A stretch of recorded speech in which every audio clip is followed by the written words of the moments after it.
All right, let's go ahead and get started. Thank you everyone for joining us today. Welcome to Qonnect. We're going to have a great agenda. We have a great program in store for everyone. My name is Sarah and I'm on the marketing team here at Qumulo, and I will be the host for today's event. First, I'd like to take you through the agenda, just to give you a high level of what we will be covering today. We'll start with Ian Marcroft from the Qumulo team, who will take us through an introduction of who is Qumulo. After, we're going to test your knowledge with a quiz, so be ready to participate in a fun game and a chance to win some prizes.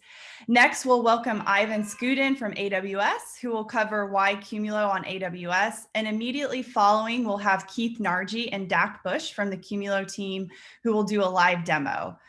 After, we'll welcome a Qumulo customer to cover how they're working and partnering with Qumulo, and then we'll end with our master quiz for a chance to win an Oculus Rift. Before we get started, just a few housekeeping items. We will be recording this presentation throughout the event. Please feel free to use the Q&A box to ask any questions during the event. We have a team ready to answer live or at the end of the presentations. There are two boxes to ask questions, so be sure you use the Q&A box so the rest of the attendees can see the questions being asked. All right, I'm going to go ahead and hand it over to Ian, who will take us through an intro to Qumulo. Ian, over to you. Excellent, thank you. You hear me all right? Yep, you sound great. Yep. Hi, my name's Ian Marcroft and I work as a senior systems engineer here at Qumulo. So I've been asked, as Sarah said, to talk about for the next 5 minutes, who's Qumulo? Well, I could say that we're a software-defined scale-out file data platform, but with so many legacy vendors rebranding their products scale out, does it really paint the right picture? We are, of course, all of that and so much more. Qumulo was founded back in 2012 with a sole purpose built around radical simplicity. Building a cluster on-premise is extremely simple. Booting a node from a USB stick, the 4 nodes auto-find each other, allowing you to run through a simple cluster create process. You can be up and running in about 20 minutes. Now that's fast. Our file data platform currently supports HPE, cloud, public cloud, and Qumulo hardware, with more to come. Scaling couldn't be simpler. New nodes auto-detected, and a background task automatically redistributes the file system with minimal impact on users. Scaling the cluster both in capacity and performance. Having the fastest upgrade process is massively important to us at Qumulo. We don't want our customers bogged down doing weekend upgrades on Qumulo. We pride ourselves in our upgrades taking minutes to complete. So I don't know about you, but I would much rather be barbecuing at the weekend. Qumulo supports billions of files with ease, and unlike other file systems, does not consume more space protecting those small files. Its single file support is a whopping 9 exabytes, and you can fill the file system up without any performance penalty. Qumulo's flash-first architecture makes it simple to manage where the hot data lives. Data analytics takes care of it for you, meaning that hot data sits on its flash tier, whilst cold data sits on the hard drives.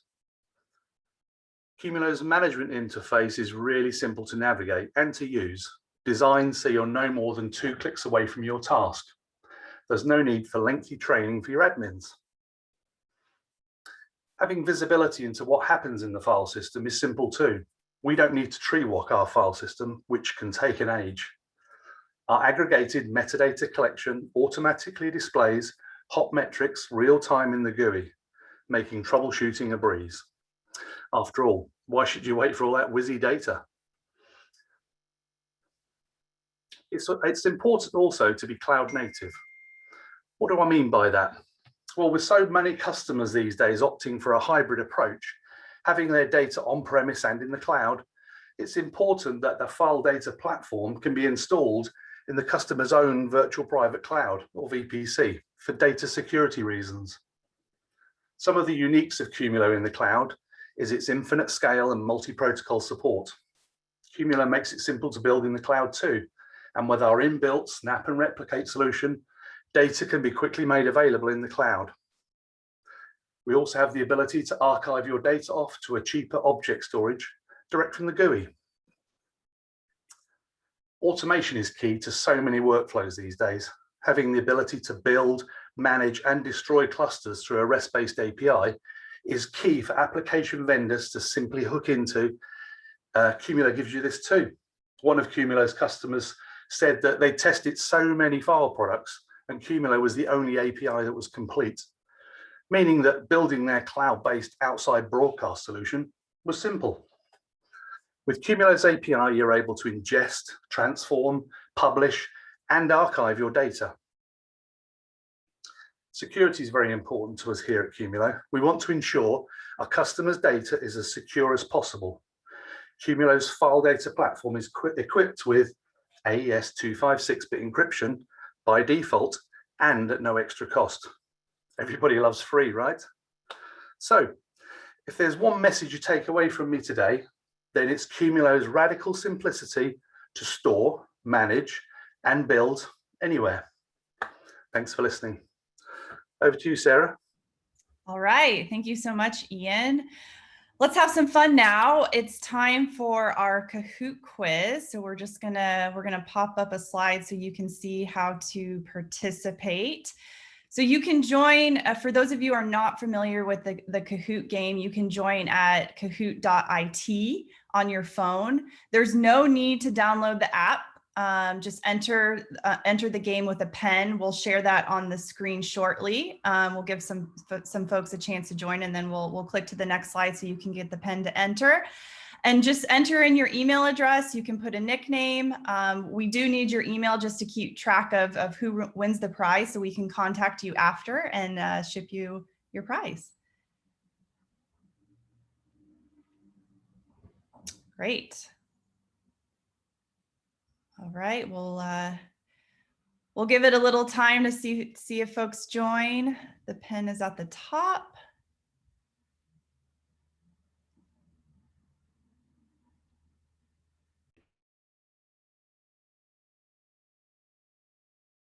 And just something to keep in mind, if this is your first time playing, the final score is based not only on the correct answer, but also the speed of your responses. So it will tally up your speed and if you get the answer correct.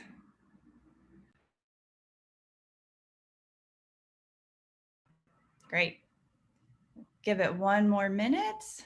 We'll get started. See who else joins.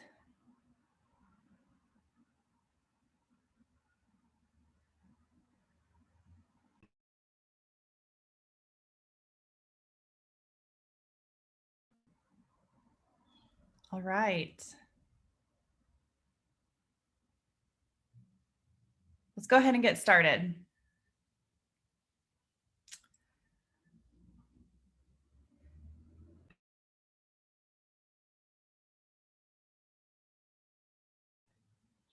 Question number 1, what color is the Qumulo Grumpquat? And for those of you who do not know who the Grumpquat is, that is our mascot, our Qumulo mascot. Purple, pink, orange, or blue?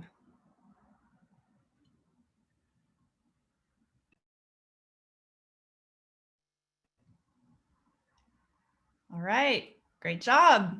Next question. Vincent in the lead.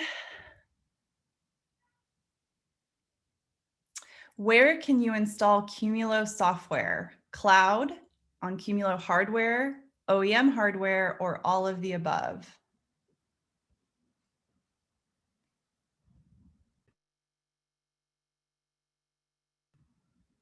Awesome, that was quick. Next question.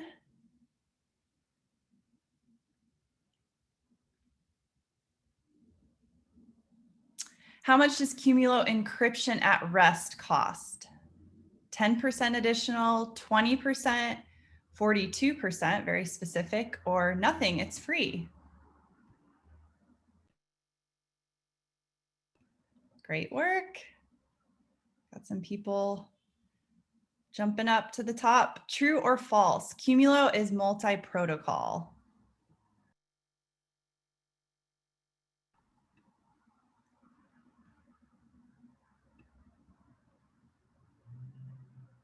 All right.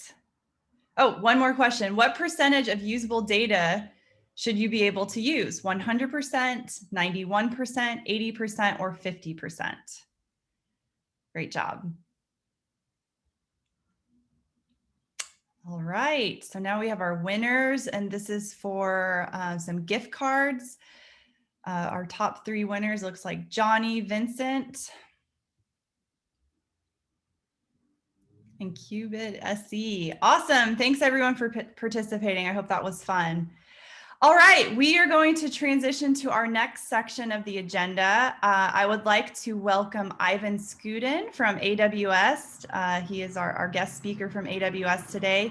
Ivan is a partner solutions architect at AWS, and he is going to be taking us through why Qumulo on AWS. So he's going to give us a quick intro, and then we'll go into a Q&A. Thank you very much, Sarah. Can you hear me? Can you hear me okay? You sound great. Okay, excellent. So good afternoon, everyone. My name is Ivan Skudin. I'm a partner solution architect with AWS, and I'm focusing on storage technology partnerships. So let me give you a quick introduction to AWS and our partnerships with Qumulo. Okay, so one of the answers to the question why AWS is infrastructure. Customers choose AWS because of our global presence. So AWS global infrastructure footprint as of today is 25 regions. And regions consist all in all of 80 availability zones, also known as AZs. And within each AZ, there's 1 or more data centers. And in addition to that, there's currently over 230 local points of presence across the globe. And the new regions are regularly being announced. So why use AWS specifically for storage?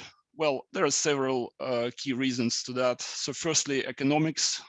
You only pay for the storage you use, be it a Qumulo file cluster deployed on AWS or an underlying infrastructure building blocks, such as AWS compute and storage. And more on that in a moment. Well, there's no need to plan for capacity and rack space in advance, and no need to buy and provision storage to meet unexpected bursts or seasonal peaks. The second one is ease of use. So in addition to self-service administration and simple integration, think about the consistent administrative experience for Qumulo users. Another one is reduced risk. With global infrastructure and strong security in place, we help customers avoid risk of data loss or data unavailability. And yet another one I would like to point out is speed, agility, and scale. So when deploying required resources takes minutes instead of weeks, the time to bring your application to production is reduced, and adding capacity is fast and simple too. So now let's talk very briefly about building blocks. You'll hear much more on compute part later today. I'll just touch briefly on storage here. So Amazon Elastic Block Storage, or EBS, it gives you reliable, durable storage without any upfront capital expenditure. The storage volumes are designed for 5 nines of reliability. They achieve so by utilizing multiple redundant devices within a single availability zone. Data is encrypted by default, and access to storage is governed by policy. As the name suggests, storage is elastic, so it can be scaled up or even down in specific cases. And to meet the performance and cost requirements, there are multiple types of storage available, such as SSD, to implement flash tier, which Ian mentioned earlier. And we also offer spinning disks or HDD drive option as well. So if you look at the large size Qumulo file clusters available on Marketplace, you will notice they utilize both SSD and HDD options. So going from block to object storage, well, Qumulo recently introduced the feature that allows uploading file data from Qumulo cluster to Amazon S3 so as Amazon S3 is our limitlessly scalable object store that has 11 nines of durability. And this is a very cost-efficient way to make data accessible to the variety of cloud analytics services, which can help you derive more value from your data. And once that data is no longer required to be immediately accessible, it can be easily tiered down for long-term preservation or deleted altogether. And now a couple of words about what AWS and Qumulo partnership brings to the table. So to give you just 3 quick examples. Number one, so you can think about retiring your secondary physical infrastructure or maybe an entire data center. It's easy to think about that when there's a deployment template at your fingertips. So you can have a new Qumulo file cluster in AWS Cloud in minutes. So that's an easy implementation of disaster recovery solution. Number two, dev and test use cases. Again, no need to purchase, rack and stack, or configure any additional storage on-prem. You can spin up a Qumulo file cluster and keep it running only for the duration of your dev and test activities. And case number three, data can be easily made accessible to the variety of offerings like analytics tools over standard protocols like NFS, SMB, if the data sits on Qumulo file cluster, or via S3 API, if Qumulo uploaded data to Amazon S3. And that's it for my quick introduction to AWS and our joint partnership. And with that, I'll hand it over to Sarah for the quick Q&A. Yeah. So we'll have you stay on, Ivan.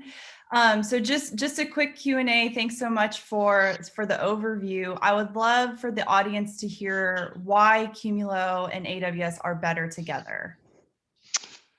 All right, so sure, AWS definitely has a portfolio of native storage solutions that we are offering on our platform. But at the same time, we maintain a partner ecosystem and invest in partnerships like the one we have with Qumulo, simply because we know that your technology can bring extra value to the specific customer use cases and help customers drive more successful outcomes on AWS. Great, thanks. And where does AWS see Qumulo bringing the most value to customers? Well, on one hand, Qumulo is an enterprise class NAS solution in the data center. On the other hand, it's a cloud native file system running in AWS. And there are customers that are looking to lift and shift their NAS dependent workloads from their data centers to AWS as part of their cloud migration strategy or digital transformation strategy. And once the data is in AWS, it's so easy to make it accessible to the extensive compute portfolio that we are offering, as well as various products and services available from both AWS and our partners. Great. Thank you. You highlighted the simplicity of moving file data dependent workloads to the cloud with Qumulo. Could you expand a little bit on the services they can access once those workloads actually move to AWS? Yeah, absolutely. So Qumulo's integration with Amazon S3, which Ian already touched upon a little bit. So it's done via your shift feature, and that gives customers the ability to move file data into the object storage like S3. So an example of how this helps customers is that most of our artificial intelligence or machine learning services are designed and built to work and access the data in S3. And to give you even more specific example, so when Shift uploads data into S3, it can be made accessible to services like Amazon Recognition, for example. And this is what allows customers to extract additional insights and value from the data. Again, one example would be a facial recognition processing all types of video content for facial recognition. Wow, that's cool. Great. Thank you so much, Ivan. Is there any last thoughts for our attendees today? Yeah, I think the last thing I would like to mention to your customers and prospects, Sarah, is that AWS and Qumulo share a customer obsession, which is, I believe, the driving force behind this partnership. So customers and partners alike can be confident. So whenever they evaluate Qumulo on AWS, we are going to be there every step of the way to make sure that both Qumulo and the customers are as successful as possible. Yeah, I couldn't agree more. Thank you so much, Ivan. And for those attending the event, Ivan will be on. If you have questions, feel free to pop a question in the chat and he'll be happy to answer. Thanks again, Thank you Ivan. so much. Thank you, Sarah. All right, so now we're going to switch gears and I'm going to welcome Dack Busch to actually give us a demo along with Keith Nargi. So Dack. Thank you, Sarah. Queuing up. Yeah, no problem. Good morning, good afternoon, everyone. Morning for me. So, by the way, Dack, solution architect here at Qumulo. Happy to be spending some time with you this morning. We're going to give you a demo today, all natively in AWS. So here's a quick little reference architecture for this demo environment.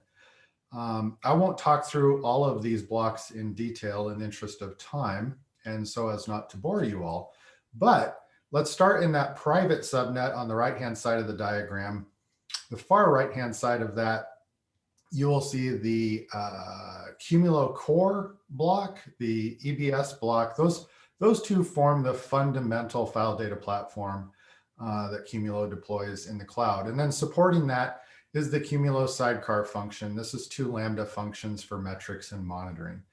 So in the demo, we will deploy a CloudFormation template, spin up those blocks plus some other necessities to support a well-architected deployment, and then review what was deployed. And then I'll hand off to Keith and he'll take you through the UI and then we'll put a load against it. We already have the 100 clients you see here spun up. That's 50 Windows clients, 50 Linux clients. So we have a mixed protocol, SMB and NFS, all against one common directory. So this is a multi-protocol demo as well. Okay, let's jump to the next slide. We're going to jump right into the CloudFormation console, drop in our URL for our template. We'll give this stack a name, QDemo, and then point to our S3 bucket that this template and all the supporting nested templates sit in. The prefix within that bucket, a key pair, which is standard practice in AWS. Then pick our VPC. Make sure that the security group mask for the cluster matches our VPC CIDR. That's so our cluster can talk to both the private and public subnet within the VPC. Then pick our private subnet ID. We'll skip public management for this cluster, not necessary for this demo. But to make the template happy, we do need to pick a public subnet ID. That's just to make the parser happy.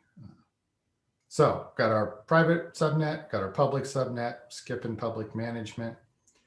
Next is DNS. So we will configure a fully qualified domain name for a Route 53 private hosted zone here. We'll just call it Qumulo.com. And then a record name for those A records that we're creating in Route 53. We'll call it demo. So the UNC path will be demo.qumulo.com. Dropping in the AMI right there, the AMI ID. Now the cool stuff, the instance type, C5N18, 10 nodes. And we will pick an 8 TB all flash for this environment. So I have 10 nodes, 8 TB per node, 80 TB total raw capacity. Give the cluster a name, Cloud Q. And we'll leave the floating IPs at 3. Those are EC2 secondary IPs on each cluster instance. Right at the very end there, you saw me drop in the customer managed key. You'll see it as we review the template here, still highlighted in red. That is for encryption at rest. It's your data, you own it. Go ahead and use your own key. So let's kick the stack off. And the first thing we see, there's a number of nested stacks that run here, is a secret stack. That is storing the username and password in Secrets Manager, best practice within AWS for our sidecar Lambda functions. And then the QIAM stack, that's the Qumulo IAM profile that is giving the cluster permission to talk to CloudWatch, as well as talk to manage those EC2 secondary IPs for IP failover. You see the Qumulo stack is kicked off. This is building the 10 node cluster. So the instances, so C5N, 18 large instances, as well as the 16 EBS volumes per node for 160 EBS volumes total. It's also tagging those up and putting them in a placement group, cranking that all out quickly for us. Sidecar stack is next. That's those 2 Lambda functions. One is a Lambda that sends metrics to CloudWatch for EC2 and EBS, and the other is a EBS volume monitoring function. So should there be an EBS volume failure, we detect that and automatically replace it while respecting that customer managed key for your encryption. I'll take just a second to breathe. And we'll jump right into the provisioning stack. This is a small EC2 instance that's spun up and then automatically shut down when it completes its work. It's provisioning the cluster for sidecar access from those Lambda functions, username, password, custom RBAC role, as well as tagging up all the EBS volumes. So that's what the provisioning stack does. And you'll see when we review the EC2 instances that it's automatically shut down. The last 2 stacks are DNS and CloudWatch. So that DNS stack, that's the Route 53 private hosted zone, configuring 30 A records, 3 per node for IP failover. And finally, the CloudWatch stack, that's creating resource groups that make it easy to filter in CloudWatch to see what your cluster EC2 instances and cluster EBS volumes are doing. So the stack is complete. Infrastructure is deployed. Let's take a look at what has been deployed. So here in the AWS console EC2 view, you see 10 nodes. You'll note at the bottom that provisioning node is stopped, so you're not paying for it. 10 instances of C518 large. We are going to pump a bunch of performance in this demo. Here we're going to jump to the volumes view. These are the EBS volumes. So 160 GP2 volumes. You note on the left, they're all tagged up, so they're easy to find and identify because you probably have a lot going on in your account. Over to the right here, you'll notice that customer managed key from the key management service, 1EE, is deployed on all those clusters for encryption. I'm sorry, all those volumes for encryption. And then jumping to IAM, you see we deployed 4 IAM roles for the IAM stack. And then the secrets manager, sidecar secrets, here you see that's where we stored the username and password. And then the Lambda functions, metrics Lambda and disk recovery Lambda. We'll jump into just one of them, the metrics Lambda, take a look at the monitoring of that, just to make sure this Lambda function is happy. And we'll jump to a 1 hour view. On the top right graph, you'll see a green line with 100% success, red at 0. That means that Lambda function is happy. It's talking to the cluster. Here's Route 53, private hosted zone, 32 records. 30 of those are A records, equal weights that we've created for all those EC2 secondary IPs, floating IPs as we call them in the cluster, and then 2, an NS and an SOA record.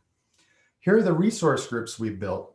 Part of the reason we tag up all those volumes is so we can build resource groups for the EBS volumes. First, we'll show you the EC2 instances. You see here 10 instances. You see their ENIs as well as the EC2 instances. And then on the EBS volumes, like I mentioned, this resource group built based on the tags for those EBS volumes, 16 pages there of volumes. I'll hand off to Keith. He'll take you through the cluster. Thanks, Dack. So I'm just going to log into our cluster right now.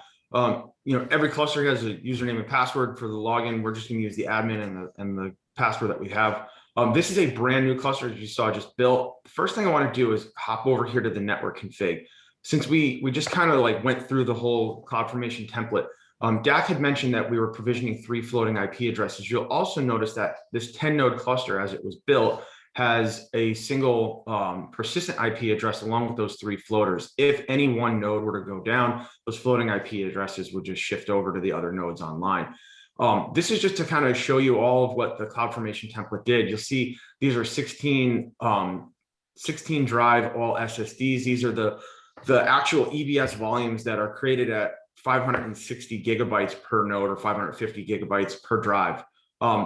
The other thing we did was we provisioned that sidecar user. Dack had mentioned that, as part of that Lambda functionality, we were going to create a user on the cluster. This single user his whole functionality is to allow us to send data to the CloudWatch or SNS in the cloud. If I jump over here to the role management, he mentioned RBAC. What we have done is not only create the user, but we've also created the roles-based mission control. And you'll see there's 4 separate functions that the sidecar user can do. These 4 functions allow us to send all of the metrics that we need to populate the management console. So let's go back to our Qumulo dashboard. You'll notice that, like I said, we just started this cluster up. So there's really not a lot. And as we kind of laid out the placemat for what this cluster was going to do during the demo, we talked about having a whole bunch of compute nodes. Dack showed that there was 50 Linux clients and 50 Windows clients. Those clients are actually going to start writing in a couple of seconds. So power of Qumulo, not only how easy it is and it's deployable by code, as you just saw, but it allows you to have real-time visibility. So this cluster's only been up for a couple minutes at this point. I'm going to zoom in a lot closer. And what you'll start to see on the right-hand side here, you see IOPS and throughput numbers. Those metrics are really going to start to climb as our clients start to write. And you'll notice that they are starting to climb right now as more and more spin up and putting data onto the cluster. So I'm going to zoom in just a little bit closer. And now you'll see that there's a much steeper curve upwards. This is our system actually doing all of its write. And you'll notice that we now are doing 16.8 gigabytes of write throughput on this cluster. So we're getting the throughput from all 100 of those Windows and Linux clients starting to write to the system. Like I said, this is all in real time. So you can see this as it happens.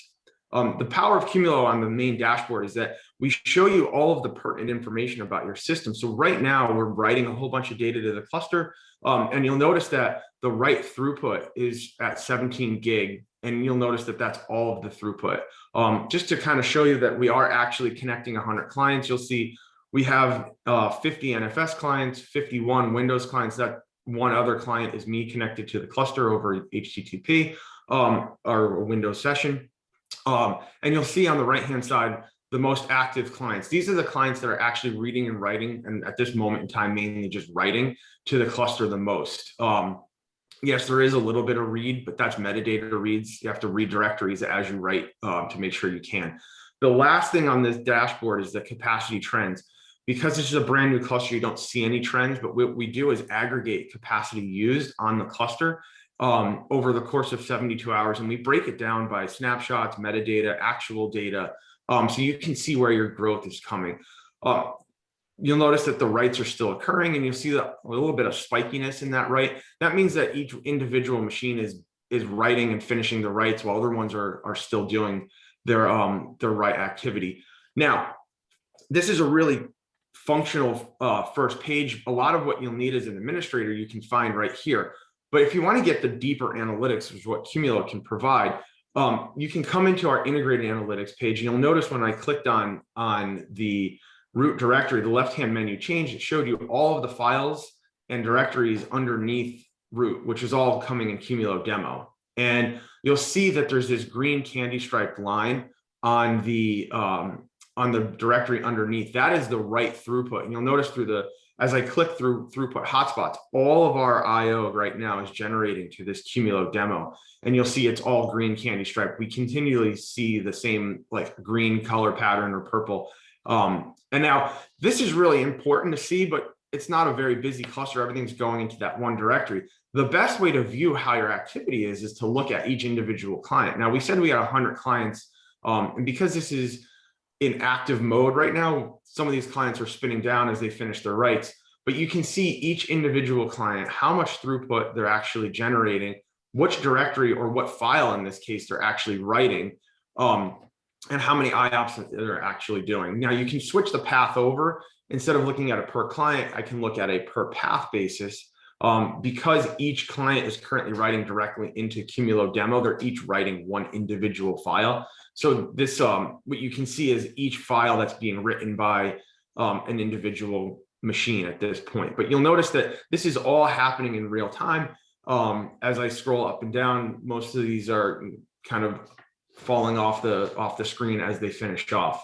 The last thing I want to go back to is the dashboard. We're going to kind of start right back where we're going to finish the right conversation right where we started it. You'll see how it's all tailing off, and you kind of can see that when we first clicked on the clients, it was close to 50 clients writing, and right now it's really come down from about 14 gig to now we're at 5 megabytes per second. So while we spin up all the writes, it's really important to understand that write throughput tends to be the biggest thing that you want in a file-based workload. You write your data in once, but you read it a lot. And when you look at our customer base, there's a ton of media and entertainment, life sciences, oil and gas customers that are all leveraging the cloud for a number of reasons. One, it makes collaboration really, really easy. But two, the amount of performance that you can get in a Qumulo system in the cloud is unrivaled by any other file product in the cloud today. And that's really important because a lot of the workloads that you're doing are burst workloads. We have customers that are doing a renderer as a service in the cloud where their clients are writing in their data. And in this case, it would be media and entertainment, like either unfinished video or a whole bunch of different videos that they want to render together. And that data gets loaded up. And then the real power of it is in combining all of it and doing that read to make that final render. The faster you can do that, the less it costs you and the more profit you can make as a provider of a render service. And what Qumulo is about to show you is how fast we can actually read. And why that's really important is because the faster you get the job done, the faster your clients get it, the more reliable your service looks. And like I said, profit becomes higher on your side as the person or company doing that render service. The key with this is that in the cloud, time is not a constant. You can control how much compute you have. If you need a larger cluster or you need a larger render farm, you just spin it all up by code, and you can say, I want my renders done in a half an hour. Time is now a variable that you can play with. And Qumulo allows you to play with that because we can make our cluster as fast as we want. So this is a 10-node system all on CN, like a beefy version of EC2 instances with all SSDs running behind it. You'll notice that we're going to start to see some reads here, and it immediately jumped up. So this is a 10-node system doing 23 gigabytes in the cloud of all read. So that is exceptionally fast. It's pretty much unrivaled to the scale that Qumulo can grow. You're not going to find many file platforms in the cloud that can instantly get to 23, 24 gigabytes per second in the cloud like we can. And honestly, scaling as massively as Qumulo can. This isn't, this is a 65 terabyte system that we're showing you, but this can easily be 5 petabytes and it would be incredibly fast. Now, as you saw, I just scrolled down a little bit here. All of the read throughput distribution is currently read, and it's at the peak of what we can do. Now, like I said, the power of Qumulo is that you can see what's happening. I'm going to switch back over to our client view. All right, now you'll notice that there's no longer green candy stripe lines and green solid lines for IOPS. It's all purple. This shows just that it is actually doing read throughput, and you can see what each individual client is doing. You'll notice that each client's roughly around 300 megabytes per second. You know, we've seen clients bursting much higher than that, but the current distribution that we have across the system, you probably have about 10 clients per node, roughly, if you balance it out appropriately. But you can see that, you know, we have a nice balance of across the entire system, and you see we're still doing about 21, 22 gigabytes of overall throughput, and IOPS, as you'll see, is about 20,000. So you can see really that the Qumulo system is really keeping up cool, fast. And this is a really nice little thing that you can see all of your different files. If you hover over it, you can see your ACLs, when it was modified, the file name, and how large it is. And trends. On the main dashboard, you saw that it was blank. Now that we've been writing data in, you can click on all of this. You can see your capacity change in an hour time slice and where that growth is going to. This is really a valuable piece of information for administrators, whether you're managing it on-prem or in the cloud. But you can see what your growth and usage is, so you can kind of tie back your billings. I'm switching over to the AWS console right now. One of the things we provisioned was that sidecar functionality. It allows us to populate metrics directly into. So I'm going to go to the dashboard that's pulling all this, and we're going to look at EC2 to start with. But all the metrics for EC2 and the volumes for the cluster are available in CloudWatch because of that function that we created. And what we're showing here are, we're going to filter on the two different resource groups that we built, one for EC2 and now for EBS. This is pulling all of the information from the system and populating the CloudWatch dashboard, so that you can actually see what's happening in the management framework that AWS gives you. And with that, I'm going to throw it back to Phil. All right. Thank you so much, Keith. No, it's okay. Thank you so much, Keith and Dack. That was really cool. If you have questions for either of them, again, feel free to put them in the Q&A. We're happy to answer questions live. All right, so now we're going to switch gears, our favorite section of the agenda, our customer testimonials. So I would like to welcome Aiden Taub from Leap. Aiden is the Technology Services Director at Leap, and he is going to take us through a quick presentation. Aiden, over to you. Hi, Sarah. Thanks for having me. I hope that our use case for Qumulo is going to be of some interest to your Qonnect attendees, but just might be a little bit helpful to just to show you a little bit about who we are at Leap and what we do, just for our usage in context. We offer a wide range of creative services, from print and press to video production, post-production, all the way through to global transcreation and translation services, alongside web design and web development. And I've put together a 60-second intro video to give you a better idea of what we do. And I just have to try and find it and share it. And here we go, integrated reels. So 60 seconds of what Leap does and who we work with.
So that's us. As you can see, we support a lot of high-end clients, many in the beauty and the finance sectors, all in a very diverse way. So no two workflows are the same for any client, and we can have some very large files moving around. I personally joined Leap from the post-production side of things. I was originally an offline editor making commercials whilst running the IT side of things. So I come from more of a creative than a technical background. And that says a lot about how easy it is to work with the Qumulo system that we've got in place. When my post house joined the Leap family, I brought with me a very aging Xan, some NAS backups, a ton of lacy drives. And when I got here, I found 3 separate outdated RAID setups in place, each with their own mirror, backup, archive, solution, and therefore problem. And going forward, one system for each department wasn't going to work. So this led me to look for a new way of thinking about storage that would grow with the company, join us all together, offer us unparalleled flexibility. And also as the business and the industry progressed, the storage had to develop with us. After one chat with the Qumulo team, I knew that we had our solution. It had to be flexible, it had to suit our in-house production and post-production teams, and it had to, as well as keep our studio, graphics, language, digital departments happy, it also had to replace 5 different obsolete systems with one centralized, easy to monitor platform, whilst offering the highest levels of security and compliance and provide us a route to the cloud. So in August 2019, we moved, I had my problem slide up there, probably can't see it, but in August 2019, we moved offices and the new cluster was set up on site, ready to migrate to. It's a modest offering as far as Qumulo are concerned, but we were getting a significant upgrade, not just the storage capacity, but in throughput and bandwidth. So we set up our 5 Adobe edit suites, our Resolve grading suite up on a dedicated 10 gig network. And we kept our language and studio departments on a 1 gig network with plenty of room to upgrade. One dashboard to monitor everything, finally. At a glance, I can see who's using what resources. As you saw in the previous demo, I can see where our large files are and I can plan accordingly. The data analytics running in the background mean that Qumulo will always certainly know of any issues before my users complain to me. And thankfully that hasn't happened yet. And if I've got any questions, Qumulo engineers run a Slack channel that gives me instant access to their wealth of knowledge and also a chance to question other Qumulo users about their setups and their solutions and any tips and tricks they might have. We've also since moved our virtual machines over to an NFS share on the queue, so we've improved their performance and how they benefit from Qumulo's snapshot ability as well. So everything is available at one place for me to see the trends for my data, the analytics. And whilst everyone was panicking about how to work from home in 2020, we couldn't have been in a better position from a storage point of view anyway. We had a resilient on-prem solution, but we could mirror any part of it in AWS. We could spin up and replicate the entire cluster in EC2 if we needed to. Thankfully, it didn't come to that. But for those of us that had the bandwidth, they could VPN into the office and work remotely. We could also share individual projects with our vast network of freelancers for our global transcreation work, or to harness additional VFX talent here in the UK and utilize all the cloud compute power that Ivan discussed earlier, something that would have been either a logistical impossibility beforehand or just a nightmare. So we put ourselves in a very good position a year before everyone started panicking about where their data was. One of my big wants going into this was to mirror individual folders in S3, and that wasn't an option when we purchased our cluster.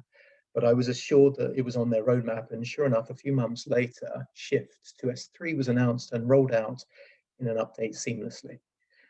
I'm going to press play on this video in the background and maybe make it a little bit bigger, make it a little bit smaller so you can see. I don't know about everyone else, but the dreaded version upgrades. One second, let me restart so you can see what's going on. There we go.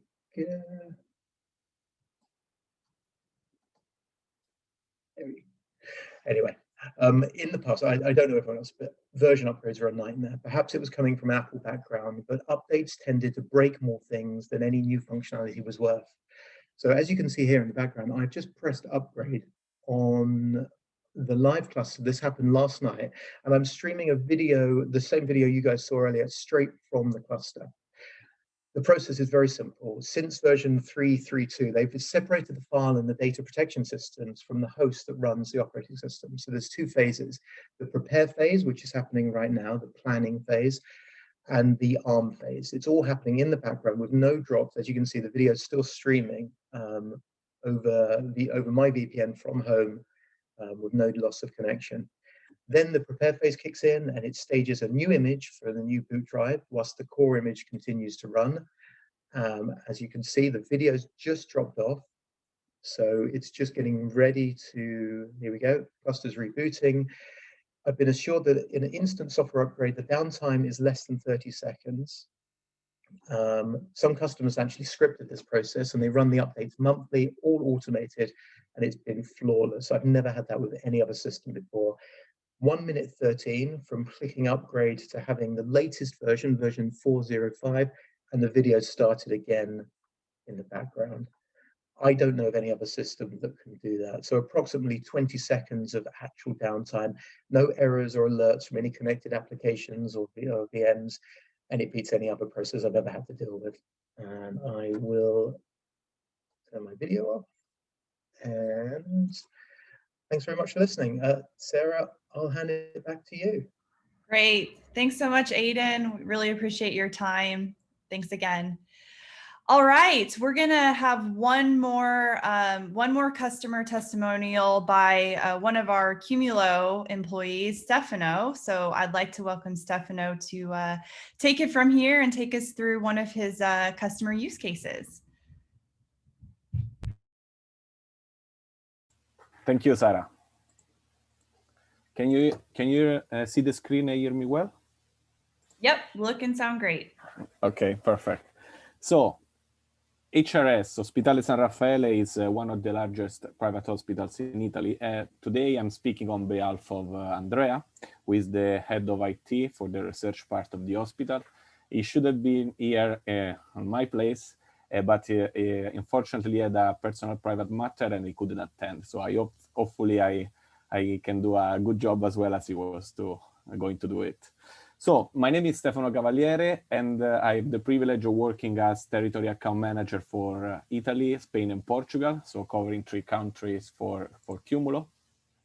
And Ospedale San Raffaele is one of our main customers in Italy. Like many hospitals in the world, as you know, the IT system, IT department are divided in 2 big areas. So there is the patient care area, so where all the PACS, the VNA, the digital pathology system, so everything which is necessary to taking care of patient is run. And then there is, like many hospitals in the world, there is the research area where many researchers, usually in conjunction with the hospital or with the university, or some private research hosted inside the hospitals, they actually spend their time and their lives to find cures for the next diseases. So we know how important is life science, especially nowadays, and Andrea is becoming a Qumulo customer since more than 1 year. Actually, in late 2019, they made the very first investment in Qumulo, and he has to take care of more than 1,200 researchers. I don't know if any of you are today attending this event has any experience in life science or with research or healthcare space, but taking care of 1,200 researchers with handling their tickets, everyone asking to the IT for support. My pipeline is low. I need 5 more terabytes for my job, and everyone is coming toward the IT. And like many healthcare institutions, what happens that usually they grow up with a very heterogeneous environment, because many times IT storage and servers are provisioned based on projects. And after 5, 10, 20 years of running your business, you find your IT environment made of many different silos and a lot hard to manage. So some of the key challenges that Ospedale San Raffaele had before investing in Qumulo were, of course, this huge management overhead of many different IT systems. There were several performance bottlenecks related to some of the projects that were going to grow, and the provisioning of the IT was not easy, especially because Andrea's team had to support such a growing environment. So their objectives for end of 2019 and 2020 were to scout the market and look for a solution to start a process of consolidation of these fragmented and legacy infrastructure silos from a storage perspective. So they also wanted to achieve or put in place a system that could support them in a simple scaling process, both from a capacity perspective and performance perspective, but not only scaling, but also gain visibility from a single pane of glass, so they could reduce the huge management overhead that the way it was affecting Andrea's department. So the Qumulo team, together with the local HPE team in Italy, proposed Qumulo. It was evaluated and compared to many different file storage vendors in the market that okay, don't talk about competition, but it was evaluated, and he finally was chosen as a preferred storage solution. And today, Andrea is one of our biggest advocates for in Italy. And it's always, let's say, very positive in taking a reference call and speaking with other customers, because moving from this, let's say, legacy and fragmented world to Qumulo helped him achieve many different business objectives. Some of them he was not even expecting when he invested in a technology like Qumulo. So first thing that he managed to bring to his business was actual real-time on visibility, so live metrics regarding throughput of spots, storage usage for all the 1,200 clients connected to the storage, and for all the different projects that are asking for resources at any given time during the year. Now he can manage from a single file system, which is now running at more than 1.5 petabytes of capacity. So this is actually freeing up time for him to spend in managing the storage and the infrastructure, and actually providing support to his team. And also it has improved a lot the collaboration between the teams, because as you very well know, the researchers, everyone loves to work in his own let's say very personal way. Someone uses SMB, someone uses NFS, someone uses Microsoft Word, someone use Linux Word, someone else use Apple Word. So let's say thanks to the XPP, to the cross protocol permission of Qumulo, it's nowadays they managed to enable a true collaboration environment across the research teams in the hospital. And they actually also managed to overcome many of the performance bottleneck from the different, because as you probably know, Qumulo takes care of performance for each client in a completely automated way based on its machine learning algorithm from where we build the software. So actually the IT does not have to care anymore in manually building dedicated performance for every one of the project or every one of the user, because the system is taking care of it by itself. And he didn't know that the storage came with such a high level of also customer support that we call customer success. So now he's one of the main advocates of customer success of Qumulo in Italy, because he's so happy that every time he has a problem or a doubt, or he wants to build a different configuration, trying something different on Qumulo, he just go through his dedicated Slack channel, he texts to our customer success team, and in a few minutes there is some tier 3 engineer on the other side who supports him in running his cluster and doing his job. So if he was here, he would share something that I'm sharing with you today, but most of all, he would tell you that Qumulo helped him in making the researchers happier, and happier researchers means happier IT. So hopefully I made justice to his testimonial. And if you have any questions, doubts, if you want to get deeper into the topic, or in the future you just want to let's say, connect with us for a reference call regarding life science workloads related to Qumulo, feel free to write to us, ask in the chat, and some of our colleagues will get in touch to you. Thank you, and over to you, Sarah. Thanks, Stefano. Hopefully next time Andrea can join us, but Yes. appreciate you representing it. Thank you. All right, so final piece of the agenda today, we're going to do our last quiz. So thanks for hanging with us, and we're going to go ahead and get started or get everyone set up. So just a reminder, you can join at kahoot.it on your phone or your browser. Again, you don't need to download the app. We'll share the game pin in a minute. And you'll just need to enter your email address, a name, and then we will reach out to you via email to get your shipping address to send the prize.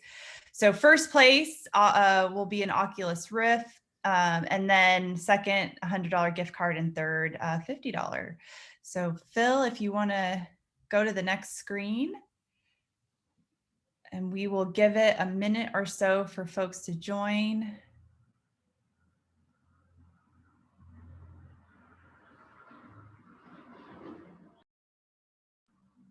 And if you didn't play with us the first time, just a reminder that the scoring is based on if you answered the question correctly, as well as how fast you submit it. So be quick. Awesome. Looks like we have some more participants this round. And I see our winner, our top three are also playing again. That's great. All right. Oh, looks like a few more people.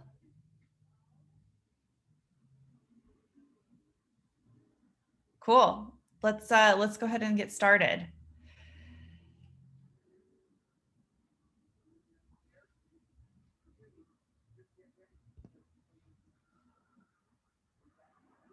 All right. What does the sidecar functionality do for Qumulo? Does it add a user to the cluster, allows monitoring and alerting metrics to be sent to CloudWatch, allows you to ride shotgun with the administrator of the cluster, or brings the cluster online?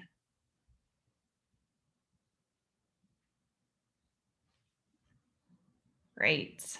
Looks like majority got it. Next question. Ranking. What type of deployment tools were used to natively automate the Qumulo cluster in AWS? Your hands and feet, AWS console, cloud formation templates, Terraform.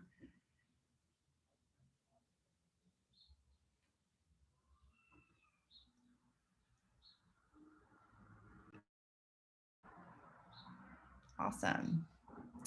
Next question. Looks like we have some people go jump into the top. Vincent in the lead. What type of protocol access does Qumulo support? HTTP, NFS, SMB, NFS, and SMB. And I think both Keith and Stefano just covered this in the customer testimony. Great.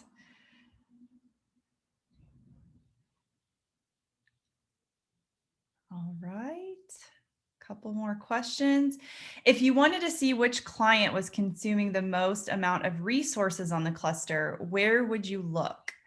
The client analytics page, integrated analytics, the Qumulo dashboard, or CloudWatch console?